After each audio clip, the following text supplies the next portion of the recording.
নমস্কার বন্ধুরা, সবাইকে স্বাগতম আমার নতুন একটি ভিডিওতে। এই ভিডিওতে তোমাদের আমি ক্লাস 11-এ যে বাংলা তোমাদের চর্যাপদ, শ্রীকৃষ্ণ কীর্তন, বৈষ্ণব পদাবলী এবং অনুবাদ কাব্য থেকে তোমাদের কি কি পড়তে হবে একই ভিডিওতে, একটা ভিডিওতে সবগুলি আমি তোমাদের এখানে কমপ্লিট করিয়ে দেবো। তোমরা ভিডিওটা অবশ্যই সুন্দরভাবে দেখবে, স্লোলিভাবে দেখবে, তোমরা তাড়াহুড়ো করবে না। যদি চ্যানেল নতুন হয়ে থাকে চ্যানেলটাকে অবশ্যই সাবস্ক্রাইব করে নিবে, আর যদি সাবস্ক্রাইব করে নেও তাহলে অবশ্যই তোমরা এটা তোমাদের বন্ধু এবং বান্ধবীর সাথে অবশ্যই শেয়ার করে দেবে। মনে রাখবে, শিক্ষা শেয়ার করা বা অন্যকে দান করা এটা খুবই একটা পুণ্যের কাজ, তোমরা অবশ্যই এটা করবে, ঠিক আছে? তো এই অধ্যায় থেকে তোমাদের 3-4 মান তোমাদের পড়তে হবে। চর্যাপদের ঐতিহাসিক গুরুত্ব আলোচনা করো, 3-এর মানও পড়বে, 4 মানও পড়বে, এভাবে বানিয়ে এটা পড়বে।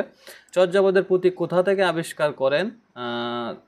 পরবর্তী সময়ে চর্যাপদ কী নামে প্রকাশিত হয়? চর্যাপদের সমাজচিত্র আলোচনা করো। চর্যাপদের প্রতিটি কী নামে প্রকাশিত হয়েছিল? চর্যাপদ কোথা থেকে আবিষ্কৃত হয়? চর্যাপদের দুজন পদকর্তার নাম কি? চর্যাপদের প্রধান 3জন কবি সম্পর্কে সংক্ষেপে আলোচনা করো।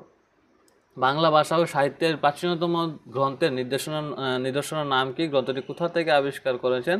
কত খ্রিস্টাব্দে মুদ্রাতাকারে তা প্রকাশিত হয়? চর্যাপদের সংক্ষিপ্ত আলোচনা করো, ঠিক আছে? চর্যাপদ সম্পর্কে সংক্ষিপ্ত আলোচনা করো। শ্রীকৃষ্ণ কীর্তন তোমাদের থেকে পড়তে হবে, সেখান থেকে শ্রীকৃষ্ণ কীর্তনের কাব্যের কয়টি খণ্ড ও কী কী?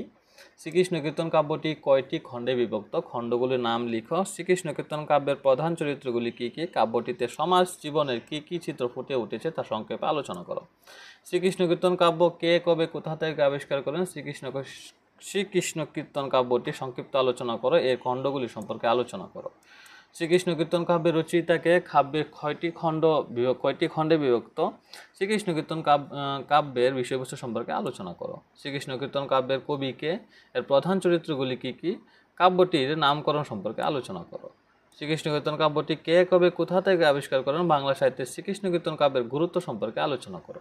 তোমাদের বৈষ্ণব পদাবলী থেকে তোমাদের অনুবাদ কাব্য থেকে তোমাদের পড়তে হবে কৃত্তিবাস ওঝা বা কৃত্তিবাস অনুদিত কাব্যটির জনপ্রিয়তার কারণ ব্যাখ্যা করো।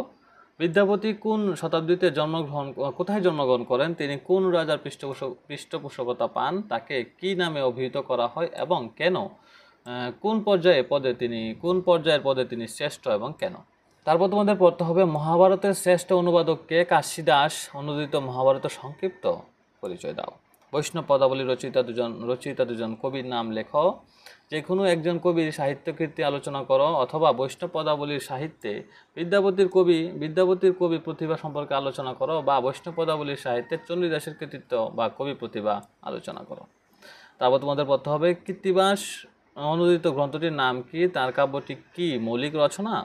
তার কাব্য প্রতিভায় পরিচয় দাও, অথবা বাংলা রামায়ণের আদি কবি কে ছিলেন? রামায়ণ অনুবাদক কৃত্তিবাস ওঝার কৃতিত্ব সম্পর্কে আলোচনা করো। বিদ্যাপতিকে বাংলা সাহিত্যের অন্তর্ভুক্তির কারণগুলির আলোচনা করো। বাংলা ভাষা ও সাহিত্যের প্রাচীনতম প্রামাণ্য নিদর্শনটির নাম কি? প্রবন্ধ কে আবিষ্কার করেন? কত খ্রিস্টাব্দে পুস্তকাকারে প্রকাশিত হয়? এই সম্পর্কে আলোচনা করো। কবি গোবিন্দ দাস কবে কোথায় জন্মগ্রহণ করেন? কোন পর্যায়ের মধ্যে গোবিন্দ দাস শ্রেষ্ঠ? গোবিন্দ দাস ব্যতীত দুজন বৈষ্ণব পদকর্তার নাম লেখো। কবি কৃত্তিবাস রচিত রামায়ণের নাম কি? সংস্কৃত রামায়ণের রচয়িতার নাম কি? বাংলাদেশে কৃত্তিবাসী রামায়ণের জনপ্রিয়তার যে কোনো দুটি কারণ উল্লেখ করো, ঠিক আছে? এই ভিডিওটা তোমাদের এতটুকু পর্যন্তই থাকছে। তোমাদের চর্যাপদ, শ্রীকৃষ্ণ কীর্তন, বৈষ্ণব পদাবলী এবং অনুবাদ কাব্য থেকে তোমাদের এই কোশ্চেনগুলি তোমাদের পড়তে হবে, কারণ আমি তোমাদের একটি ভিডিওতে সবগুলি কমপ্লিট করে দিয়েছি। এতটুকু ভিডিও দেখতে হবে না, আলাদা আলাদা করে এক ভিডিও দেখবে, সবগুলো কমপ্লিট হয়ে যাবে, ঠিক আছে? অবশ্যই তোমাদের পরীক্ষা ভালো হতে চলেছে যদি এগুলি তোমরা ফলো করো, তোমরা অবশ্যই এগুলি শিখে যাবে।